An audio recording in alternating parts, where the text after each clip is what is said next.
Samantala, inilunsad ng Institute for Autonomy and Governance at Congressional Policy and Budget Research Department ang isang landmark study na sumusuri sa kung paano pinamamahalaan ang national fiscal transfers, partikular ang taunang block grant sa ilalim ng Public Financial Management System ng Bangsamoro Autonomous Region in Muslim Mindanao.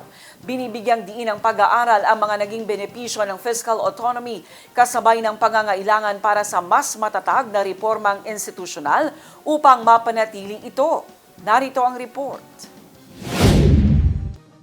Mahigit kumulang 50 kinatawan mula sa mga ministry ng BARM, national government agencies, foreign development partners at civil society organizations ang dumalo sa paglulunsad ng isang landmark study na sumusuri sa kung paano pinamamahalaan ang national fiscal transfers, partikular ang taunang block grant sa ilalim ng Public Financial Management System ng Bangsamoro Autonomous Region in Muslim Mindanao. Pinangunahan ito ng Institute for Autonomy and Governance at Congressional Policy and Budget Research Department araw ng Huwebes, July 16. Binigyang diin na ang malawak na fiscal powers ng BARM ay dapat sabayan ng mas matibay na sistema ng pamamahala, lalo na sa nalalapit na kauna-unahang regular parliamentary elections sa rehiyon. Ayon kay IAG Executive Director Attorney Benedicto Bacani, ang block grant ay isa sa pinakamahalagang inobasyon ng Bangsamoro Organic Law kasama ang parliamentary system at na siyang nagtatangi sa BARM kumpara sa mga naunang autonomous governments.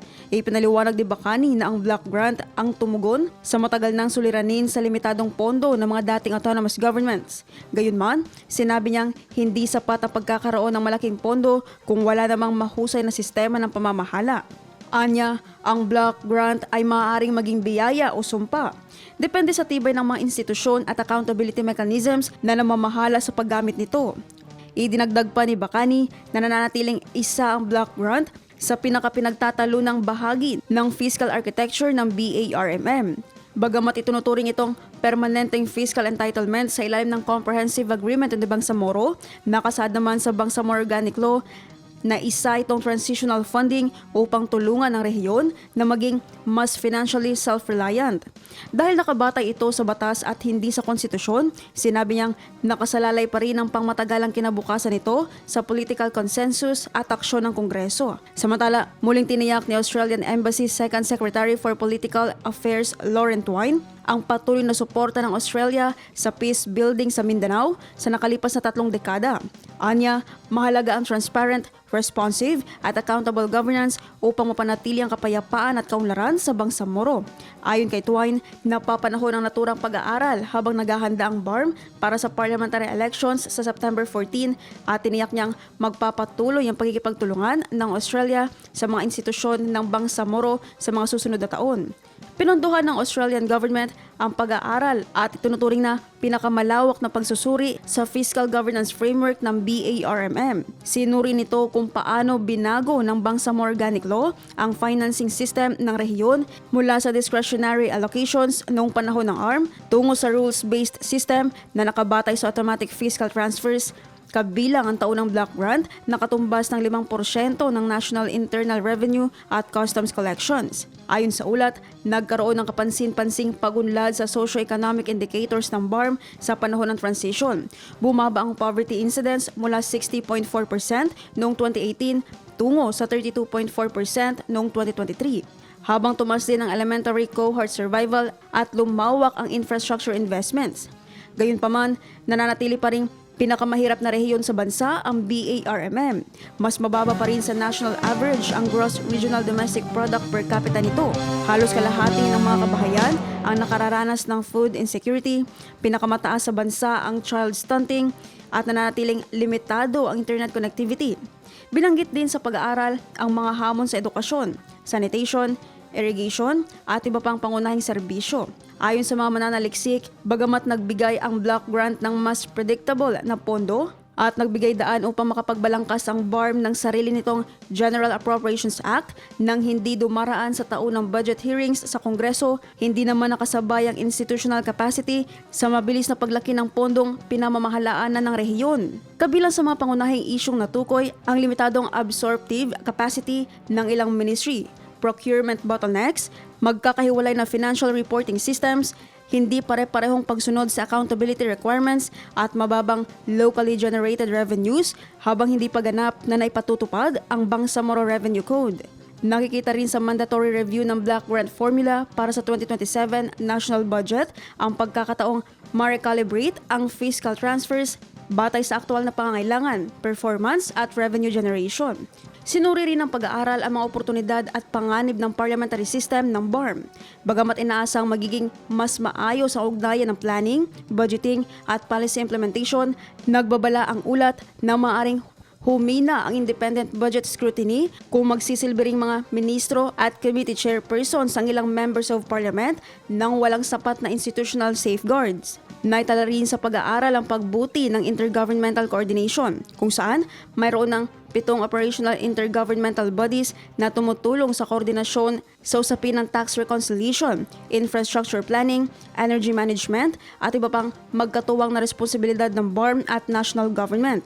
Gayunpaman, nananatiling hamon ang pagkaantala sa pagpapalabas ng national funds, hindi magkakaugnay na infrastructure planning at hindi pare-parehong government data na nakaapekto sa implementasyon ng mga programa. Sa open forum, tinalakay ng mga kalahok kung kinakailangan bang magsagawan ng mas malalim na structural reforms sa public financial management system ng BARM, bukod sa mga technical na pagpapabuti. Ayon kay CPBRD Deputy Secretary General Dr. Romulo Emmanuel Miral Jr., kailangan palakasin ang ugnayan ng planning, budgeting, monitoring at evaluation sa pamamagitan ng Integrated Financial Management Information System upang maging mas evidence-based ang policy making at magkaroon ng real-time oversight sa paggasta ng pamahalaan. Binigyang diin din niya ang pagpapalakas ng technical capacity ng implementing agencies at oversight institutions. Samantala, iginiit ni Member of Parliament Attorney Ishak Mastura na mas pangunahing hamon ng BARM ang kawalan ng isang hiwalay na Ministry of Finance. Anya, mas nakatuon ang kasalukuyang Ministry of Finance, Budget and Management sa budget preparation, kaya hindi pa sapat ang pag-unlad ng revenue generation, cash management at financial oversight. Bilang tugon, sinabi ng mga opisyal ng Ministry of Basic, Budget and Management na sinadyang pagsamahin ang mga tungkulin ng ministry sa panahon ng transition sa BARM upang mapabilis ang rebuilding ng mga institusyon matapos ang 2019. Itinampok din nila ang mga reformang isinusulong tulad ng Bangsamoro Revenue Code at pagpapalakas ng koordinasyon sa pamamagitan ng Intergovernmental Fiscal Policy Board. Nilinaw rin nilang hindi dapat bigyang kahulugan ng pag-aaral bilang panawagang bawasan ng block grant dahil nananatili itong mahalagang bahagi ng peace agreement at susi sa pagtugon sa development gaps ng rehiyon. Sa tanong ng mga kinatawan ng European Union, nilinaw ng mga opisyal ng BARM na hindi naapektuhan ng paglabas ng sulu sa Bangsamoro ang block grant formula dahil nananatiling nakapirmi sa 5% ng national revenues ang block grant sa ilalim ng Bangsamoro Organic Law. Patuloy rin nila ang koordinasyon sa national government upang matiyak na hindi mapag-iwanan ng sulu sa paglipat nito sa Region 9. Inamin din ng mga opisyal na isa sa pinakamalaking hamon ng BARM ang paglipat mula sa presidential-style interim administration tungo sa ganap na parliamentary government. Anila, mangangailangan ito ng mga bagong institutional practices, mas matibay na coordination mechanisms at tuloy-tuloy na suporta mula sa development partners habang papasok ang rehiyon sa kauna-unahan nitong halal na parlamento. Sa pagtatapos ng pag-aaral, sinabi ng mga mananaliksik na ang fiscal autonomy ng BARM ay hindi na lamang isang mithiin, kundi isa ng mahalagang pundasyon ng Bangsamoro government. Gayunpaman, nakasalalay pa rin ang pangmatagalang tagumpay nito sa kakayahan ng mga institusyon na mahusay na pamahalaan ang pampublikong pondo, palakasin ang accountability, pataasin ang lokal na kita, at tiyaking ang fiscal autonomy ay magdudulot ng konkretong pagbabago sa buhay ng mamamayang Bangsamoro. Naphtali Velarde, iMinds, Philippines.